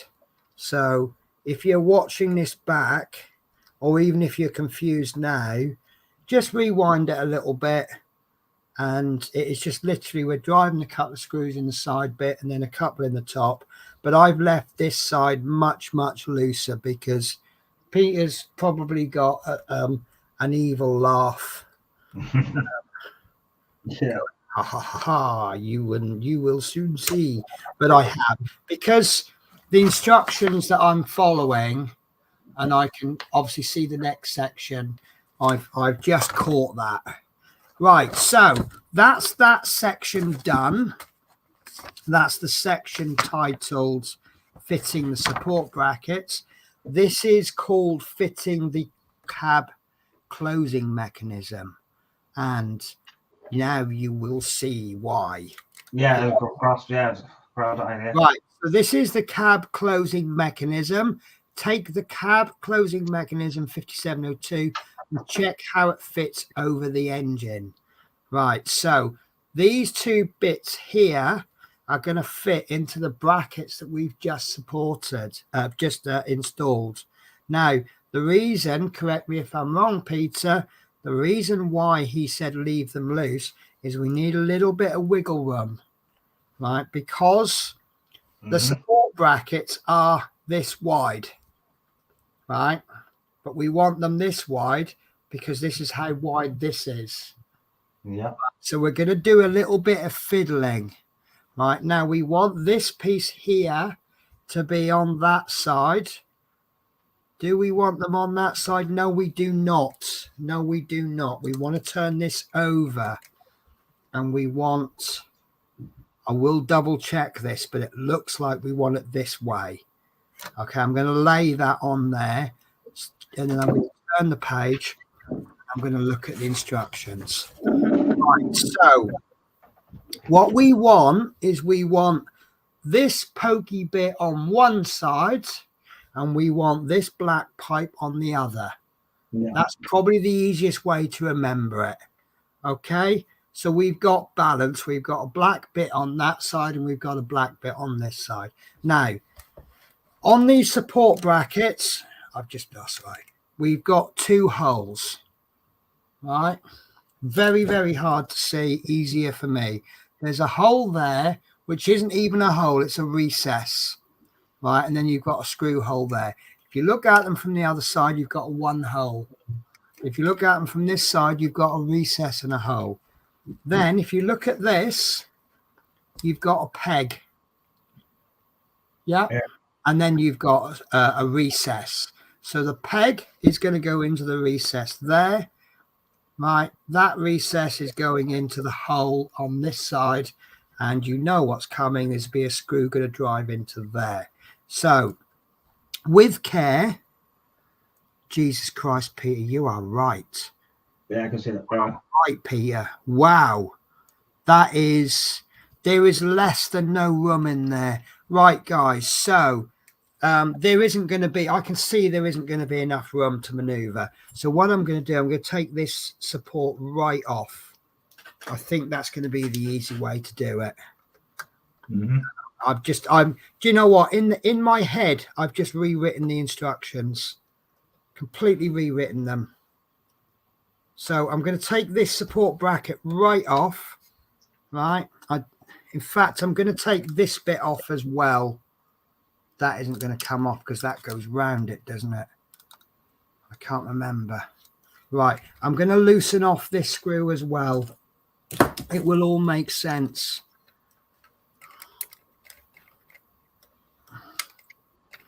But I can't remember what screw this was, so please do not get this screw muddled up. Right, so this is how I'm rewriting the instructions. You're removing this screw, keep the mudguard on, right, and then there's the screws there. Does that make sense to you, Peter?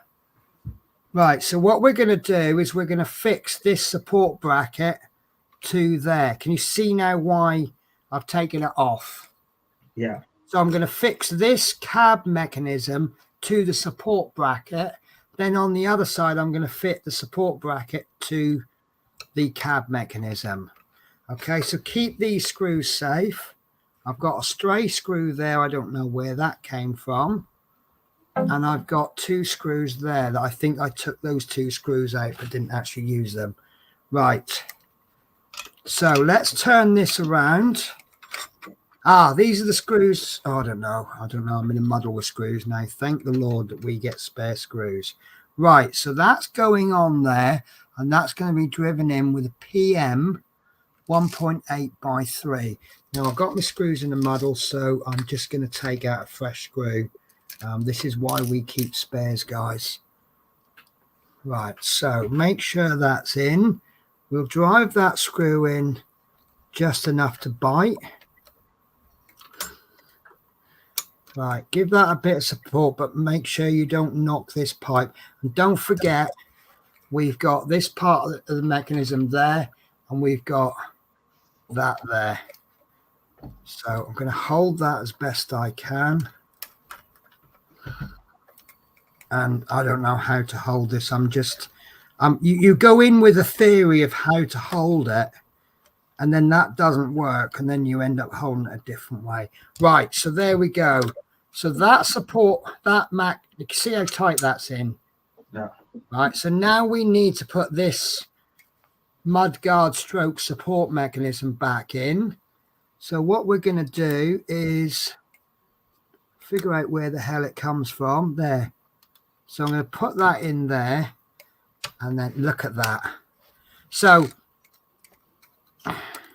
look, with those pegs and the lack of space, the lack of movement on there, you can see why Peter Webster warned me, can't you?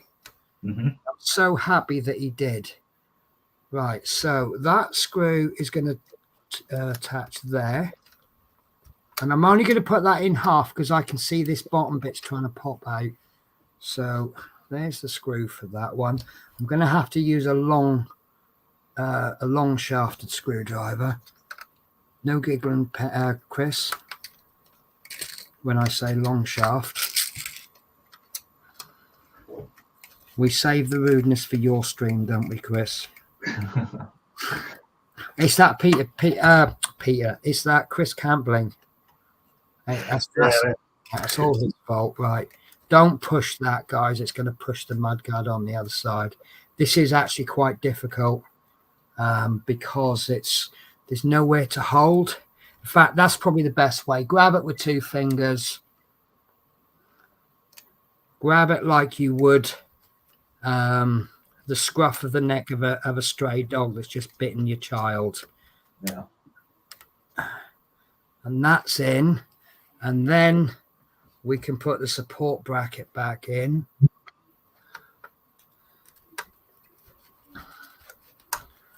So thank you very much, Peter. That was absolutely fantastic. This is why I have the best view, as you see. So what we've done is, if I'd have known this, and I don't think I would have even known, even if I'd read all the instructions in advance. And you know I'm not a big fan of undoing screws. But we've got away with this because we're screwing into metal. Yeah. But what you want to do on here is you're screwing that to one support bracket, then you're doing the other support bracket onto the cab closing mechanism. And that is it, guys. That's 2 issues done. Nice. I know I've had the help of a very good viewer, I didn't think that was difficult. That's good. It was being patient. But I've said this before, haven't I?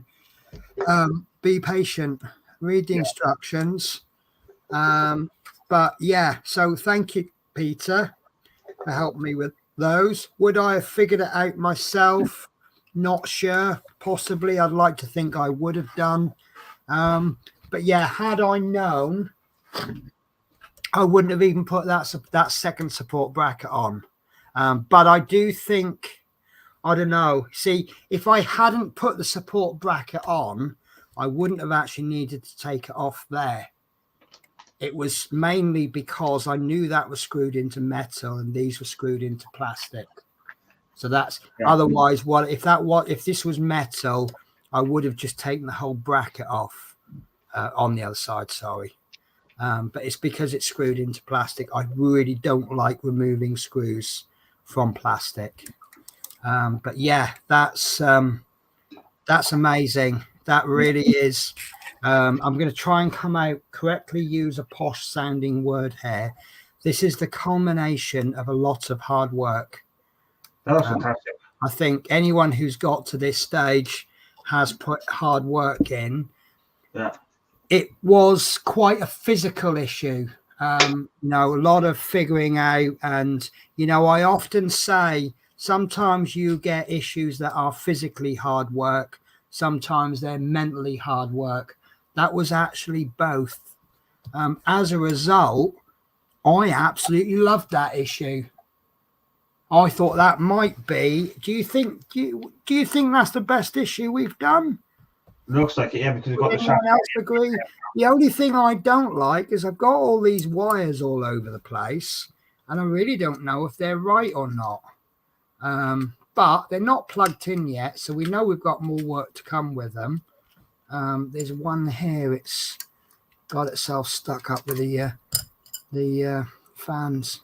But yeah, if these wires aren't right, that's a lot of work to get them right, isn't it? Yeah. See, if that's got to plug into there, so do those wires need to be longer? Because that ain't going to fit. That will not fit. That number 6 will not plug into whatever's number 6 on there. Absolutely guarantee that. So now I'm beginning to think those wires aren't long enough. And the only way I'm going to get those wires longer is to dismantle this chassis. Or tweezers. No, because they're all clamped down, aren't they? So I'm going to have to take this entire side of chassis off and pull them all down. Oh, God, I'm really worried now. But then, if I'm not worrying about it, I don't care, do I? No. So we'll see. Right, so that's my chassis and engine. So I've got a bit of plastic. I don't know what that is. Right. So West Midlands Black Country, born and bred. Leave those loose. You will soon see. I love that. I'm reading that in a very evil West Country accent. Like, what was the name of that bad guy in Danger Mouse? No idea. I will get you, Danger Mouse. That's how I'm reading it. No worries, pet. Correct. That works. That's what friends are for. Great work, Penny. Awesome work, Penny. 58. Yeah, oh, God. 58 is fun. That's the next issue. Oh, God. Yeah, I will say I really enjoyed that. I did really enjoy that issue. There was an awful lot of thinking about it. And I tend to be more of a thinker than a physical person. So if I have to think about things and figure out, oh, that's not, as soon as I placed that, it's quite funny that as soon as I glanced at that stage, I knew, and you got Peter Webster saying, leave them loose. And as soon as I glanced at that stage, I thought, yeah, that's it. You're trying to fit a piece that's a couple of mils wider than the gap.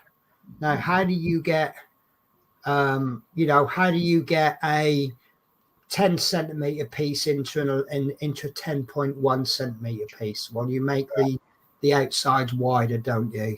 And then then obviously I've looked at and I thought, right, let's actually remove one side. So we'll do a 1, 2, 3. And that was, yeah, perfect. So Smith Speed says, hi all, how are you? So we've got 2 West Country, black country people in the stream today. Fancy moving to the West Country, to the Black Country, Chris? Might as well, isn't it? Yeah, let's all go up there and have a party. Yeah. Right, so evening Smith Speeds. I'm going to order some JST connectors and make some extensions. Well, see, I remember when I fitted those wires, I remember that I was very carefully looking at the instructions on where exactly to place them. And I actually placed them based on this end. And if anything, I've made them too short this end. Well, if I've made them too short this end, doesn't that mean that they're too long this end? So I don't know. You see, another thing I'm tempted to say is they made wires too short in the Routemaster and they had to give us extensions, didn't they? Yeah. But then the flip argument with that is, well, if they've made mistakes in the past, they'll learn from them. But then again, if you look at every single Harshep build since the Routemaster, I don't think they have learned, have they? So I don't get me wrong, I love Harshep. I love the way that just about every part work, they do the instructions wrong, and you've got to sit and work out what they actually meant, not what they mean, what they actually meant. Yeah. What they think they mean, not what they actually saying. And I think that's actually part of the fun. So bear with me a sec, guys. Sorry. Live stream rules. Right, so we've got evening Smith Speeds. I'm going to make some JST connectors. Party! And then Pete Webster says, hi, Smith Speeds.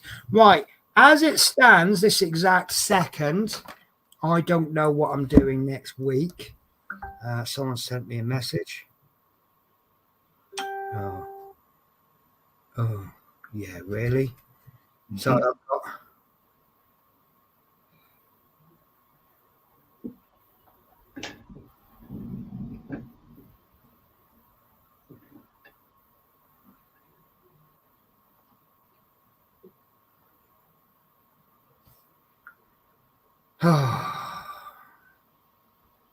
Right, sorry. I've got an issue going on with work. They paid me short and they say one thing, then they say complete opposite, and then I'm just really confused and I'm just fed up with the work. And now, see, if I'd have known all these problems were going to happen before Monday, I wouldn't have got the cat, because now I can't go and change jobs because I can't leave the cat for 4 weeks at a time. Anyway, that's a completely different story. So hi Dave Mac Bills, hi Peter Webster. A lot of builders are concerned about this problem. What the wires? I mean, it's fixable, and it's, see, I don't want to sort of make out I'm brilliant. Fixing this problem, and I can see you as well, it's within our skill set. But is it within everyone's skill set? Remember, these part works, one of the areas that these are designed for are maybe kids doing it with their granddad. Now, would you expect an 8-year-old to be able to fix that problem? You know, and I don't know. Yeah, all right, granddad's there with his jam jar screwed to the underside of the shelf, which makes a really plate. You know how granddads are. They have all these funny little ways of doing it, but they're absolutely genius. My granddad used to, when he did 3-pin plugs, when he used to wire plugs, he used to make little loops, push it through, loop it through, and then screw it down. You could not pull that wire out of the plug with a forklift truck. You know, it was impossible. Yeah. And he had labels on everything, and he had like tobacco tins for everything. Anyway, so yeah, I would be concerned that it's not a problem for me. If it doesn't work, I'll fix it, and I can do that. But could everyone do it? Could you do it, Chris?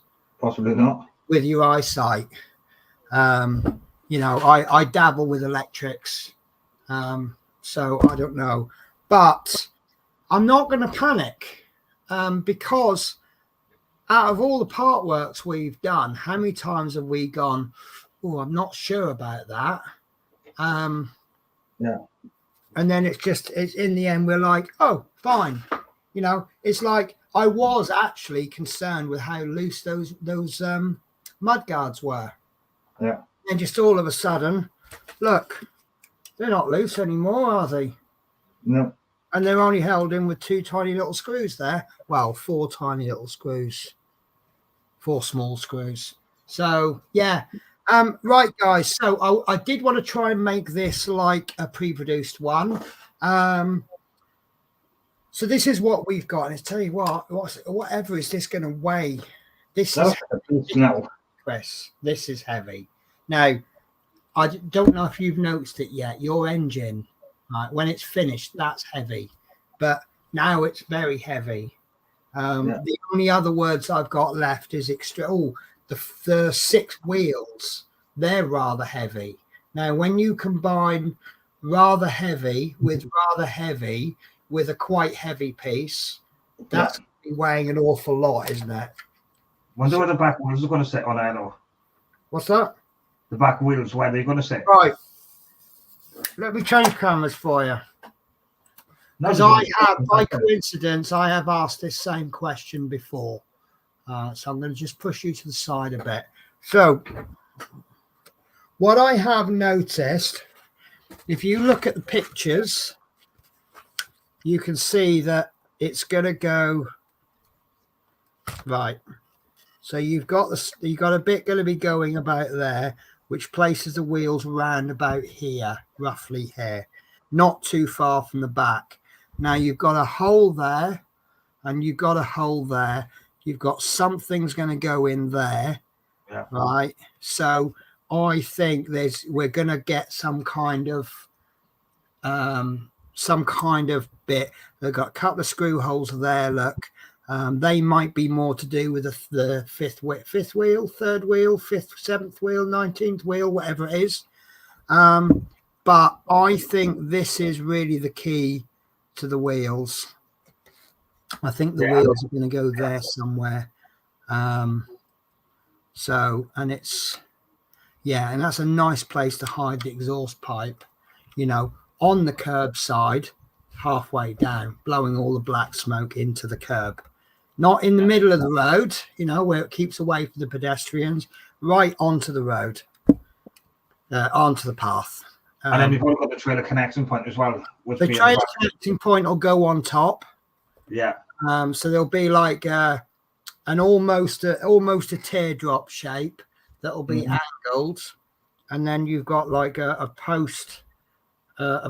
T-shaped post that will come in, and there'll be like a little slit, and it goes that shape, so that as the post comes in, if it's not quite straight, it pushes it into alignment.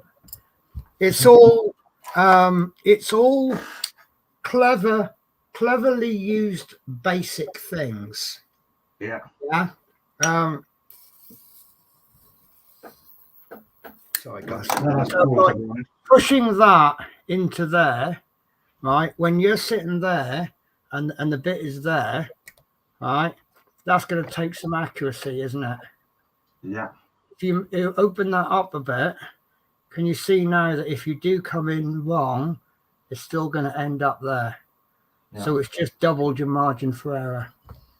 It's all great stuff, Chris. And what you need to do is hurry up and catch up with the rest of us, because this is, I've said it, I will say it again, I keep saying it. It pains me to say this. This might be the best build I've ever done, better than the Route Master. Yeah, fair enough. And I don't want to say that. I really am reluctant to say that because I'm a bus driver, not a truck driver, although I have no issues with truck drivers. But it could be the best build I've ever done. So I'm going to go there. Kudos. Sorry, I can't resist. So yeah, therefore. And it looks something like that. Does the cab? Yeah, the cab tilts forward, doesn't it? Yes. So there is no. We're not going to see the engine because we will see the engine. So yeah, there you go. The reason I don't have a problem with truck drivers, they all drive at a constant speed, and we drive at a constant speed. I drive at a faster speed to a truck, but a truck knows what I'm doing. Cars are annoying because they all go different speeds, and the one that I hate, Mr. I want to drive at 55 miles an hour, because that's maximum fuel economy. Oh no, I've just been overtaken by a coach. I'm going to speed up. They're the ones I hate. Idiots. Yeah. Right. So Peter Webster, I enjoy fixing mistakes makes the build more interesting. Yeah, and I'm not into full-on modding my whole build. I don't want to make it something completely different, but I like doing the little changes. The engine, I love doing that engine, and I wish I had the skills when I did the Route Master, and I might well have done that with the Route Master as well. But I didn't have the confidence to give it a try. I've recently learned how to play with oil paints and how you can use them for weathering. The drawback with that is that isn't completely dry. It will just seem to never completely dry. It just sits on top of the paintwork. But it's fine because the more you touch it, the better it gets anyway, because you will never, with your finger, you'll never get it out of the crevices. And it's all the build up in the corners and the crevices that you want. Like P. Webster says, been good fun. Seen some builders use the wrong tires on the rims. That's the thing. Wrong tires on the rims. Well, I've done. You might have to explain that one a bit more, because I've used the tires that were supplied with that issue. You know, I've built one wheel, one tire, one wheel, one tire. When we got to the back, we did one wheel, one tire, one wheel, one tire, fixed the two together to make a double. Unless he means puts it the wrong way round. See, I'm worried about that, because see, I am aware that there are Eddie Stobart nerds that could well be watching this stream. And they're ready to jump. You know, well, we call them rivet counters, don't we? And my personal attitude is, if I get a real good model that I'm happy with, that's fine. You will never get this 100% accurate. You know, if you have this less than full size, you will not get 100% accuracy. What we're looking for is a really nice looking model. Do you think sometimes they add or leave out things in instructions just to make the build? Well, I'd like to think they don't, but the number of times that things have been made more interesting, then sorry guys. I can't imagine that they have done it on purpose, but it would certainly explain. They don't do it every issue. They do it just enough to add a little bit of spice, but it's bad form if they've done it on purpose, isn't it? Anyway, Dave Mac Bills, have to go, guys. Been a great stream. See you next Tuesday. Take care, Dave. And I think they do. See, this is the thing. Like, every time there's a problem, right, everybody splits into two camps. You've got the camp that goes, "Oh, this is terrible. This should not happen." And then you've got the camp that goes, "Well, actually, right, let's deal with it, and we'll make it a bit more fun." The same, that not everybody's in the same camp all the time, but yeah, you do get those. I'm not actually on the Facebook group. Am I on it? I don't think I am. But I remember when we had the Route Master, every single issue, there would be a complaint about something. It's you get half the people going. I think you used to get 3 camps. You got some people would go, yes, I agree, this is terrible. We should get our money back on all the issues we've already bought. Then you'd have another camp that would go, well, it's all right. Given the the scale of the model, you can't expect everything totally accurate. And then you get another camp and go, well, make your own then. Make your own bit. Yeah. Right, there's weathering used on the seats in the Agora Ferrari. That's begging for weathering, isn't it? Seats, leather seats. Because once you've driven that car 4 or 5 times, those seats are worn. It could be as a change in part, but not changing the instructions. I think I would say that's how they originally intended it, and then they had an edit, because it would certainly, rather than having the parts fitting like that, it would make sense to fit the parts like that, wouldn't it? Yeah. So you've got, fit it like that. It's going to be a lot easier, but it's fine so long as you can spot. But I'll be honest with you, I'm more. I can follow the pictures a bit better than I follow the words, because they give everything names, and I'm like, the left curly hujamy flippy thing. Yeah, fine, that's what it's called. But what is that? Not everybody knows every part. I confess I don't know tons about trucks. So part of the reason for doing this is learning about the trucks. So like we were saying last night, the semicircular red bit, yeah, and then you look at the orientation, and that's I tend to be a bit more that way. The only time I really do read the instructions properly, proper, is which screw to use, because obviously the implications of using the wrong screw may be bad. Right, so the front wheel tire treads have been known to have been put with rear wheel rims in the pack. I'm going to check mine after the stream. Peter Webster, I really bother with.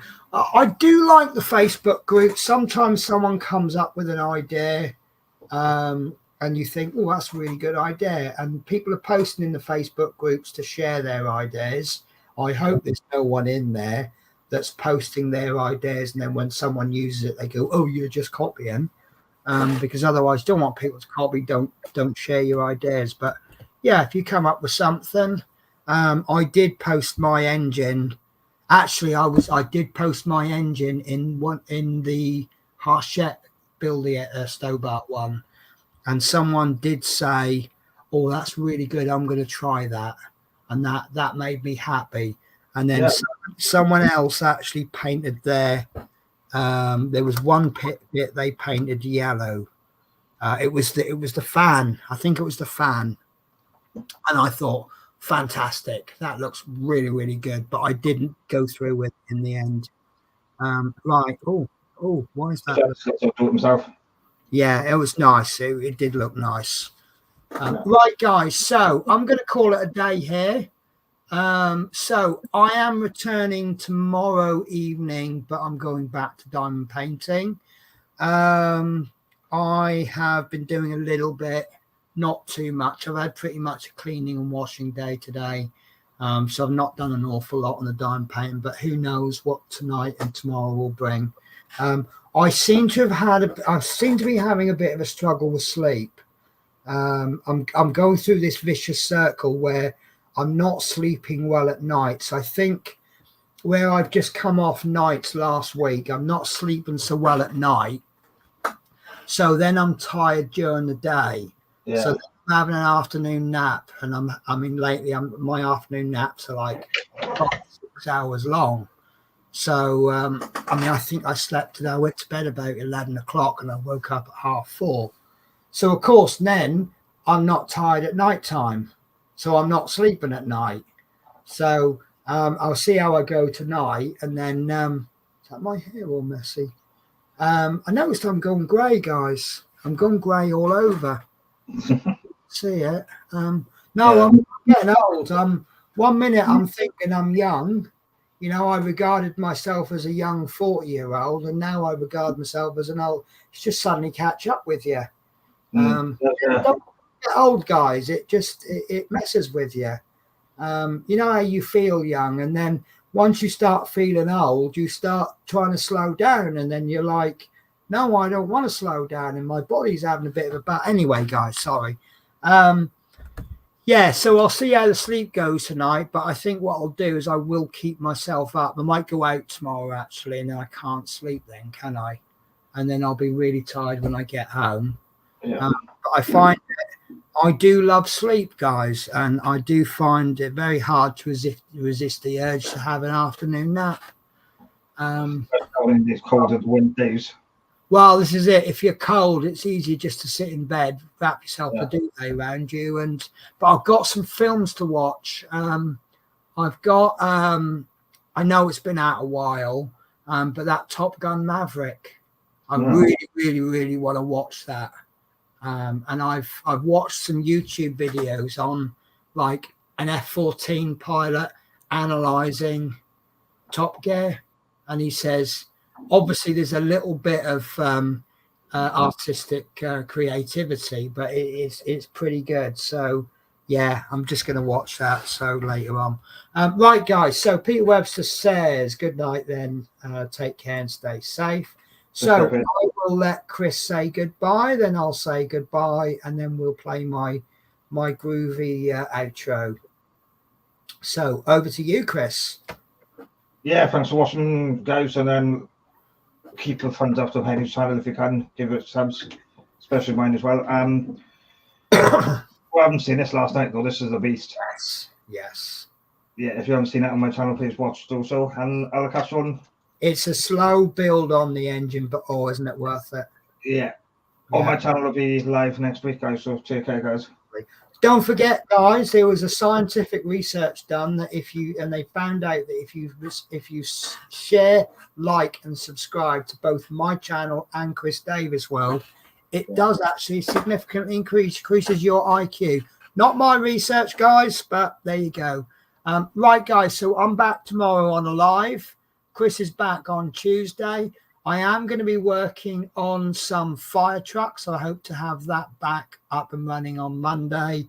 And I think because I don't have my rotor for next week yet, I'm probably going to make the next issue. Plus, Peter Webster said about the next issue. So I think I'm going to do that pre-recorded. I'm going to chicken it out. Right, guys, that's it then. Thank you for watching. I really do appreciate it. Take care. Bye-bye.